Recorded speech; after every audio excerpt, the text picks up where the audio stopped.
إن الحمد لله نحمده ونستعينه ونستهديه ونعوذ بالله من شرور أنفسنا وسيئات أعمالنا من يهده الله فلا مضل له ومن يضلل فلا هادي له أشهد أن لا إله إلا الله وحده لا شريك له وأشهد أن محمدا عبده ورسوله يا أيها الذين آمنوا اتقوا الله حق تقاته wala tamutunna illa wa antum muslimun amma ba'du. Shaimin shaimat jamaah salat subuh rahimakumullah. Alhamdulillah pada pagi hari ini kita masih sehat walafiat. Kita akan lanjutkan kajian kita masih pada bab adabus syam, adab-adab berpuasa. Pagi ini kita akan bahas adab yang kelima. Adab yang kelima adalah as-siwak, yaitu bersiwak atau bersikat gigi. Wa yustahabbu lis-shaim an yatasawwaka athna as-siyam. Jadi disunahkan bagi orang yang berpuasa untuk bersiwak di tengah-tengah puasanya atau ketika berpuasa. Wala farqa baina awwalin nahar wa akhirih, dan tidak ada beda bersiwak di pagi hari maupun di sore hari. Qala Tirmidzi, Imam Tirmidzi mengatakan walam yara Syafi'i bis-siwaki awalan nahar wa akhirahu ba'san. Dan menurut Imam Tirmidzi bahwa Imam Syafi'i tidak mempermasalahkan bersiwak baik di awal siang maupun di akhir siang. Jadi artinya boleh kita bersikat gigi sepanjang hari, di siang hari, di pagi hari, di sore hari. Wa kana sallallahu alaihi wasallam yatasawwaqu wa huwa shaim. Sedangkan Nabi sallallahu alaihi wasallam berpuasa dan beliau bersiwak. Ini di dalam hadis yang sahih Nabi mengatakan laula an asyqa ala ummati la amartuhum bisiwak 'inda kulli shalah. Hadis sahih. Jadi seandainya tidak memberatkan buat umatku, kata Nabi, maka aku akan perintahkan untuk bersiwak setiap kali mau sholat. Jadi 5 kali sehari kita bersikat, putih nyeleng so gigi kita. Nah, cuman karena memberatkan maka tidak kita diperintah untuk bersiwak setiap kali mau sholat. Nah, minimal selama ini kita bersiwak mungkin sekali sehari, pagi saja, bahkan mungkin sore hari, atau bahkan mungkin tidak dalam sehari ini. Nah, ini bapak-bapak, ibu-ibu rahimakumullah. Kemudian adab yang keenam, al-jud wa mudarasatul Quran. Jadi bersungguh-sungguh dan mempelajari Al-Quran atau membaca Al-Quran. Kata para ulama, al-judu wa mudarasatul Quran mustahabban fi kulli waqtin. Jadi dermawan di dalam bulan puasa ini, kemudian bersungguh-sungguh mempelajari Al-Quran, itu sangat disunnahkan dalam setiap waktu. Tidak saja di bulan puasa, di luar bulan puasa juga disunnahkan, tapi lebih-lebih di bulan puasa ini sangat disunnahkan.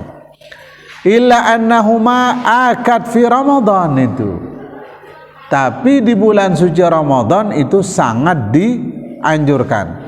Sebagaimana riwayat Imam Bukhari dari Ibnu Abbas radhiyallahu anhuma qala kana Rasulullah sallam ajwadun nas. Jadi Nabi itu orang yang paling dermawan. Wa ajwadu ma yakunu fi Ramadan hatta yalqahu Jibril. Dan beliau itu paling derma di saat bulan suci Ramadan ketika bertemu dengan malaikat Jibril. Wa kana yalqahu fi kulli lailatin min Ramadan. Jadi Nabi itu setiap malam bulan Ramadan selalu didatangi malaikat Jibril. Fayudarisuhul Quran. Lalu malaikat Jibril mengajarkan kepada Nabi Al-Quran, tadarus. Fala Rasulullah sallallahu alaihi wasallam ajwadu bil khair minarrih al-mursalah. Jadi gambaran kesemangat Nabi itu, sungguh-sungguhnya Nabi itu seperti angin yang berhembus itu. Berarti Masya Allah, ini Nabi begitu bersemangat berbuat baik, kecepatannya itu bagaikan angin yang berhembus. Ini gambaran kesungguhan Nabi, kecepatan Nabi dalam berbuat baik.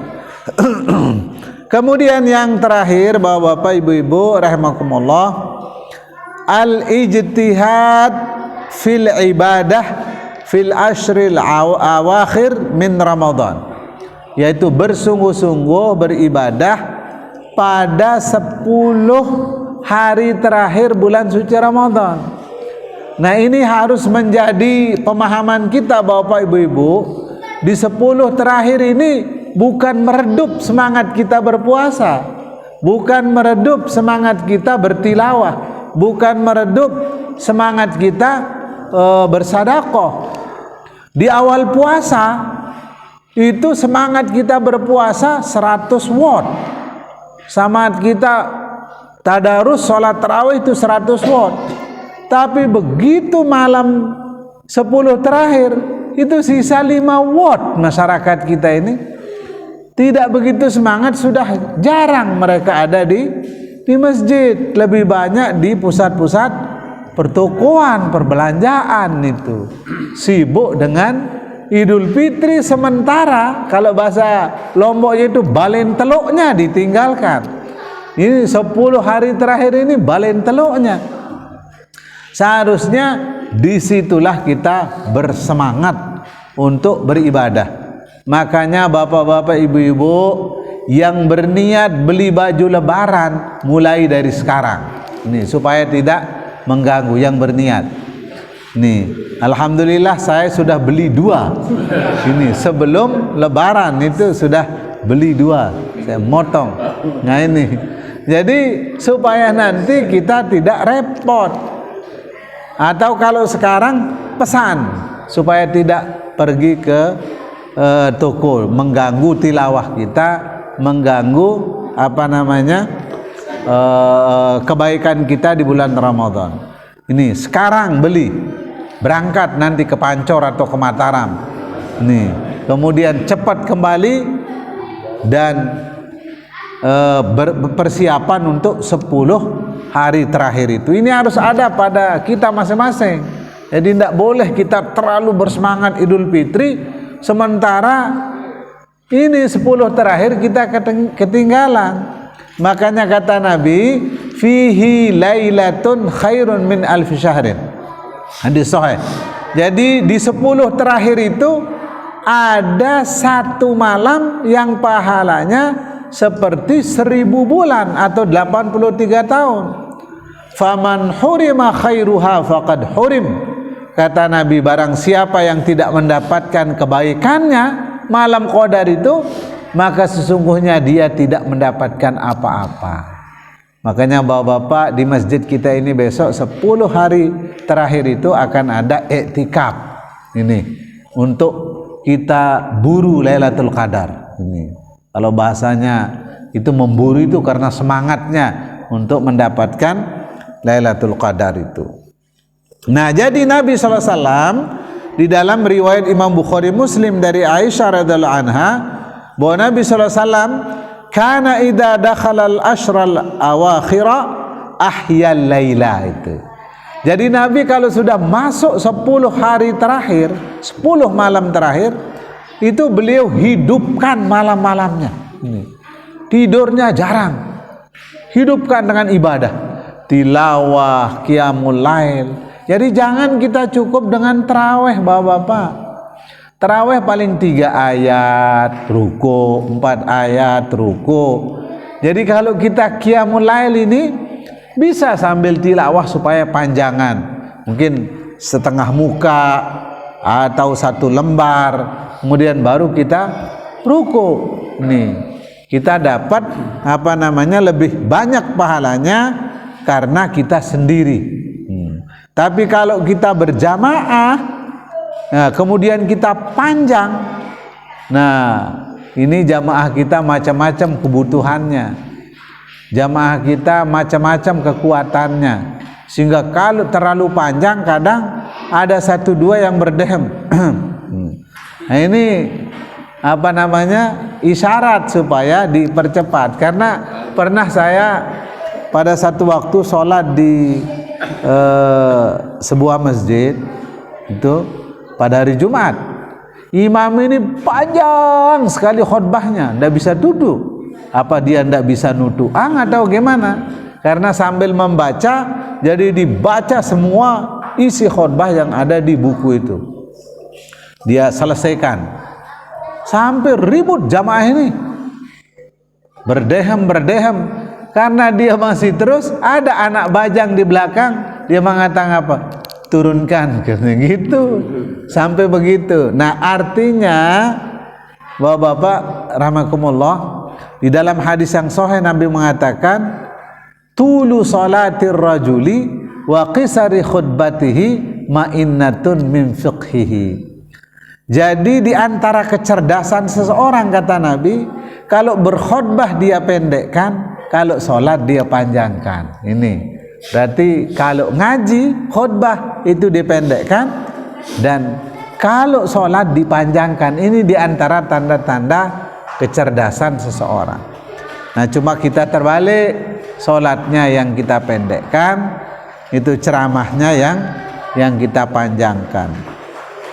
Nah kemudian wa ayqadha ahlahu, Nabi bangunkan anak istrinya. Ini Nabi bangunkan keluarganya untuk menghidupkan malam 10 terakhir itu. Wa syaddal mi'dzar, nah, ini kinayah ya, ungkapan. Dan Nabi kencangkan ikat pinggangnya, sarungnya.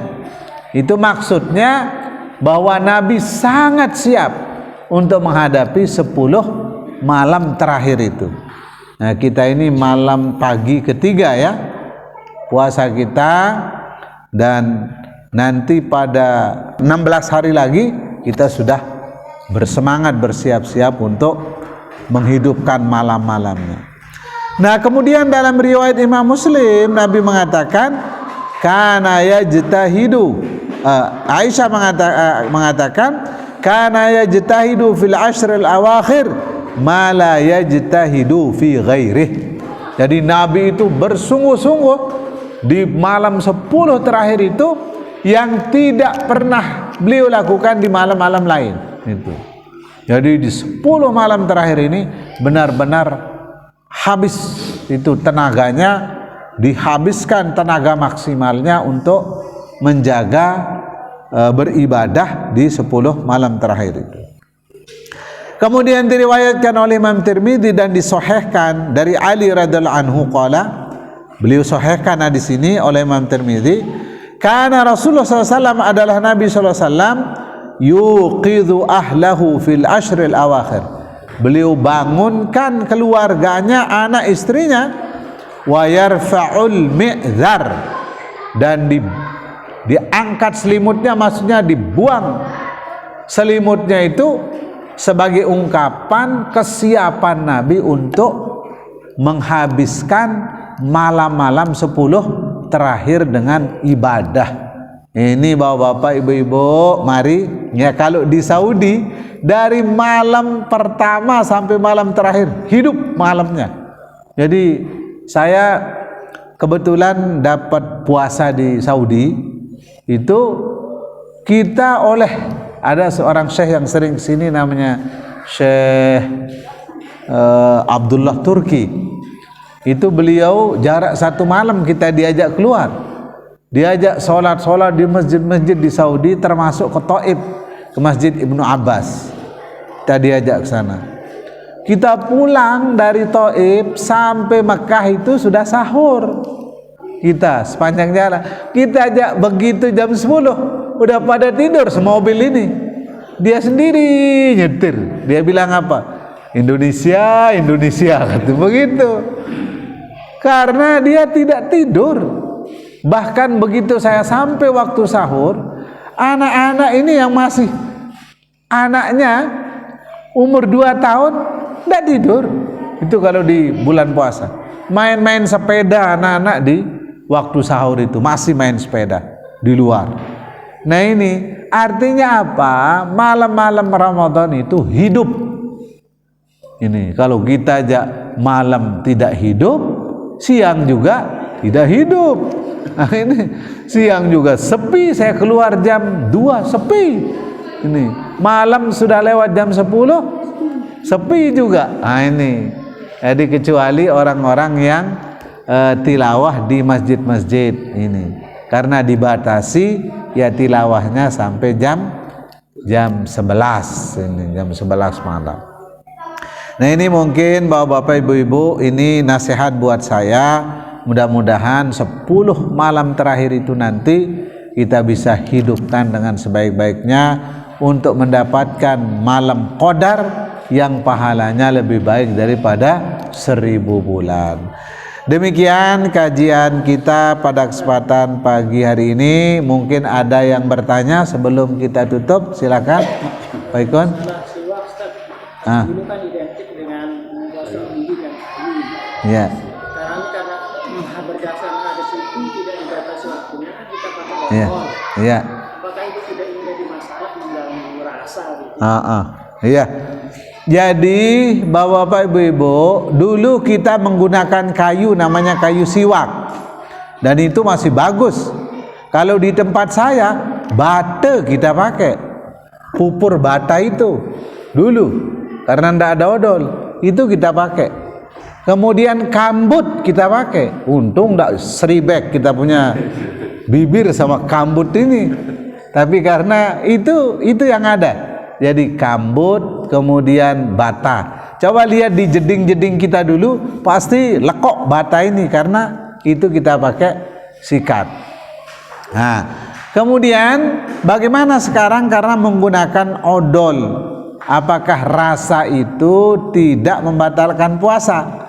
Nah, kalau rasa asalkan tidak masuk ke dalam, itu tidak membatalkan puasa.